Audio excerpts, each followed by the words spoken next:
we're going to look at a strong acid, strong base titration.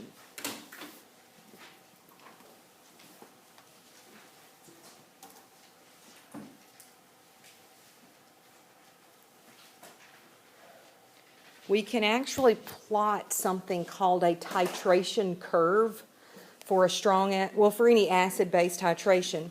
And the curve that I'm going to draw up here is the same one that's on page 737 in your book. That's what I'm going to attempt to write. And you have pH plotted on the y-axis and the milliliters of base added on the x-axis. When you do a titration, you start off with acid in your Erlenmeyer flask. And so acid would have a really low pH, starting down here somewhere. And then you slowly add base. And as you add base, the pH steadily goes up. And then at a certain point in this titration, that solution would turn pink. And you would see a very rapid increase there. And then it would just kind of level out. So this steep rise, that's where it turns pink. That's where y'all would stop the titration. That is known as an equivalence point for a titration. The equivalence point, hopefully that name makes sense to y'all, that's the point at which the acid and the base are equal on a mole-mole ratio.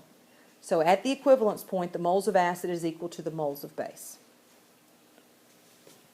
Now, what we're going to look at is we're going to take everything we've learned and we're going to calculate pHs along the way of this titration. We're going to do 4 different calculations.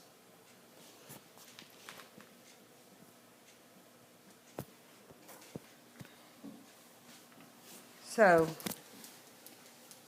the problem is going to say, let's titrate 10 milliliters of 0.10 molar hydrochloric acid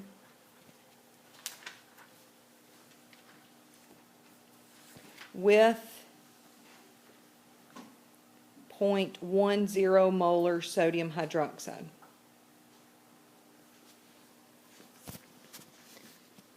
And I'm not yet giving you a volume of the sodium hydroxide because as we look at this titration curve, we're going to calculate 4 different pHs, and so the volume's going to be different at each one.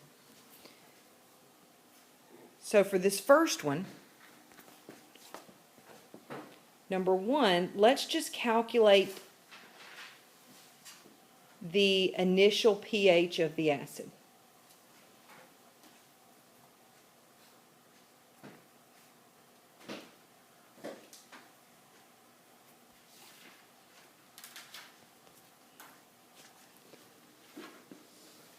In other words, we're calculating the pH of the acid before we have added any sodium hydroxide. How would you do that? What's the acid? HCl. What kind of acid is that? That's a strong acid. How do you calculate the pH of a strong acid? Negative log of the concentration. What's its concentration? 0.1. So to answer number 1, I'm just asking it a different way than what y'all are used to. But isn't that saying that the pH is the negative log of 0.10? So the initial pH of the acid is 1.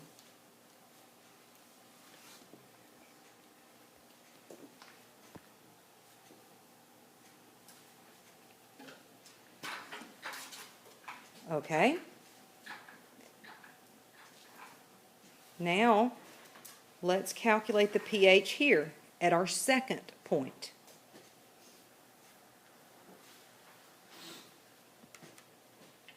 So number 2 will say calculate, I'm going to need a new slide.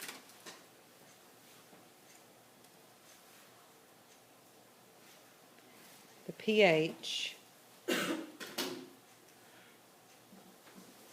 after some milliliters, we're going to come up with a number, of the NaOH is added.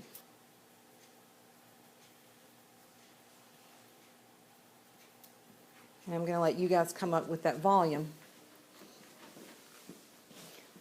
1 milliliter? Okay, we can do 1. No? Use 1 till I say. Look, we've always got 10 mils of 0.1 molar HCl. That's what we're starting with. That's what we always have. We're going to slowly add sodium hydroxide. Can you guys look at that? If I've got 10 mils of 0.1 molar HCl and I'm slowly adding 0.1 molar sodium hydroxide, do you guys know what volume of sodium hydroxide will I have added at that point? 10. Do you see that? Since they are both the same concentration, then when I've got 10 milliliters of HCl and 10 milliliters of sodium hydroxide of equal concentration, I will be at the equivalence point. So when I ask you to come up with a number for here, do you see it can be anything up to 10? So what number do y'all want to do? 1? Kurt? We did 7 yesterday in that class. 4. Okay, 4. Yeah, I mean, I just want to do something different than I did yesterday. You said big. I told you that we're starting with 10 milliliters of 0.1 molar HCl. And so we always are going to have that. And in this question number 2, we have added 4 milliliters of 0.1 molar sodium hydroxide. Y'all should be able to, and you can, look at those numbers and tell me what am I going to have excess of. I know I've got excess acid. I can tell by the numbers that I haven't neutralized all the acid yet. You're going to first have to calculate how many moles, not molarity, not milliliters, how many moles of excess acid do I have? In order to do that, I've got to take these volumes and concentrations that I've given and figure out, well, how many moles of HCl is that? How do I do that? How do I get moles from molarity and volume? Isn't this what molarity means? How do I get moles if I know the molarity and I know the volume? Molarity times volume in liters gives me moles, right? So I have to say molarity, 0.1 molar HCl, times how many liters is 10 milliliters? 0.01. So 0.01 liters times 0.1 molar gives me what? 0.001 moles of HCl. For the sodium hydroxide, I would say 0.1 times 0.004. And that gives me 0.0004 moles of sodium hydroxide. Any questions there?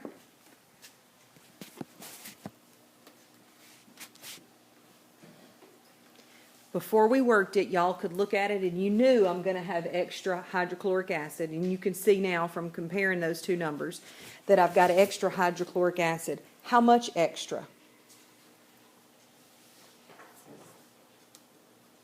In terms of moles, how much extra HCl is there?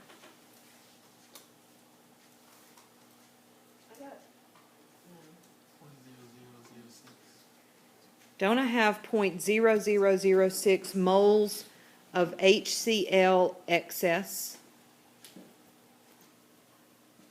Yeah? Okay. To get a pH, first of all, this is not a buffer, right? Because it's a strong acid and a strong base. It's not a buffer. So to get a pH, I'm going to have to take the negative log of the concentration of the hydrogen ion. In the first calculation, I just took the negative log of 0.1 molar, but I don't have 0.1 molar anymore because I've added sodium hydroxide to it and I've neutralized some of that. I now know I have 0.0006 moles of HCl excess, but these square brackets around that hydrogen mean I need concentration. Concentration means I need molarity, doesn't it? That means I need to take my moles, 0.0006, and divide by some volume in liters. How much volume do I have now? 14. I now have 14 milliliters. See why, this is why earlier I said let's always keep it at a liter. It makes it easier. You can't do that in these. You've got to change the volume and you've got to account for that every time. So I started with 10. I've now added 4. So my total volume is 14 milliliters, which is 0.014 liters.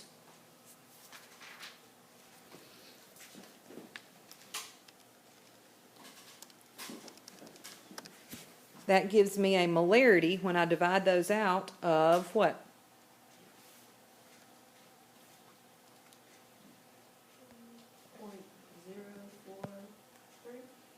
0.043. That's what I got. 0.043 molar. And so to calculate the pH, I can now take the log of the negative log of 0.043. And the pH is now about 1.4. The next one's going to be easy. I did number 1. I did number 2. Now, I want to calculate the pH right here So at the equivalence point. how many times will you ask us to do it on the test? 4 times? How many times will I ask you to do it on a test? When it's a strong acid, strong base, number 1 is always going to be negative log of the concentration, right? To get it anywhere in this curve before the equivalence point, you will always have to figure out moles, see which one's left over, etc., divide by total concentration. Okay, so there's no reason to ask you to do it at 4 milliliters, at 5 milliliters, at 6. I mean, it's just always this. Okay? So now, if I'm going to calculate the pH at the equivalence point, this is really easy for a strong acid and a strong base. Okay? An acid plus a base makes a salt and water, right? Anytime you have a strong acid and a strong base, doesn't that always make a neutral salt? Yes. So what is the pH at the equivalence point? 7. Isn't that nice? Just ask us that one. Huh? Just ask us that Just, one. you know what's funny is one time I did ask that on a test. You would not believe the work that went into getting the answers. I mean, y'all would. You said Because at people, the equivalence point? yep, at the equivalence, oh, I'm sorry. Number 3, the pH at the equivalence point is 7 for a strong acid, strong base. Yeah. Well, I mean, they didn't feel good about it when they saw it. Some people, a lot of people caught it. But. So, that's number 3. What about number 4? Let's now calculate the pH after, look at the curve. We're on number 4. How much sodium hydroxide do you want to have added? Obviously, it's got to be more than 10, right? 18. Because at 10, I'm at the equivalence point, so 18. Calculate the pH after 18 milliliters total sodium hydroxide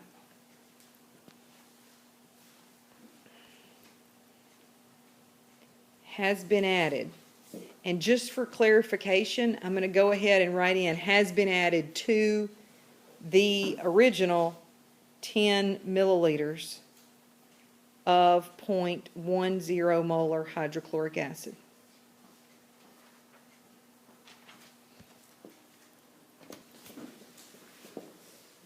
Okay? Guys, do you see what you have here? Do you see that for this calculation, it's just like this one we just did? Okay, where you, except in number 4, instead of 10 mils of 0.1 molar HCl, that's the same, but I've got 18 mils of 0.1 molar sodium hydroxide. So which one am I going to have excess of this time? The sodium hydroxide. And then I've got to go in and calculate the concentration. Try to use this, number 2, as a guideline for what you're going to do on the 4th one, realizing there's some differences. But you guys see if you can spot those and catch those and get to the final answer. Okay?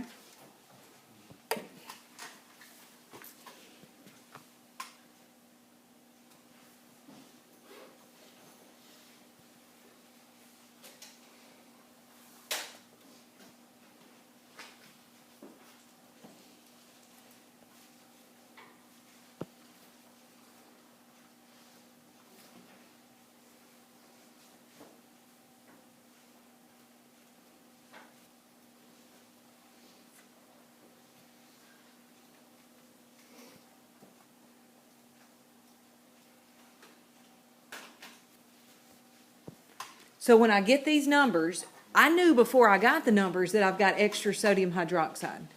But now I can subtract these two, and I know that I've got 0.0008 moles of NaOH excess. That's how much excess I have. Agreed? Can it be like cycling? Sure. You can put 8 times 10 to the minus 4 if you want to. It won't matter. I need to get from the moles to the molarity. So in other words, what do I have to do? I have to, how do I get from moles to molarity? I've got to divide by liters. How many liters do I have now? I now have 10 mils and 18 mils, 28 milliliters.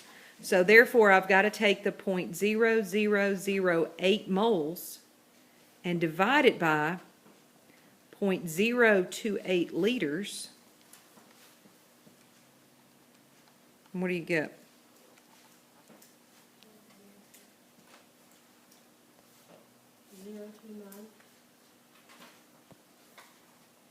Yeah. 0.029, et cetera, molar sodium hydroxide, which is a strong base. How do I calculate the pH of that?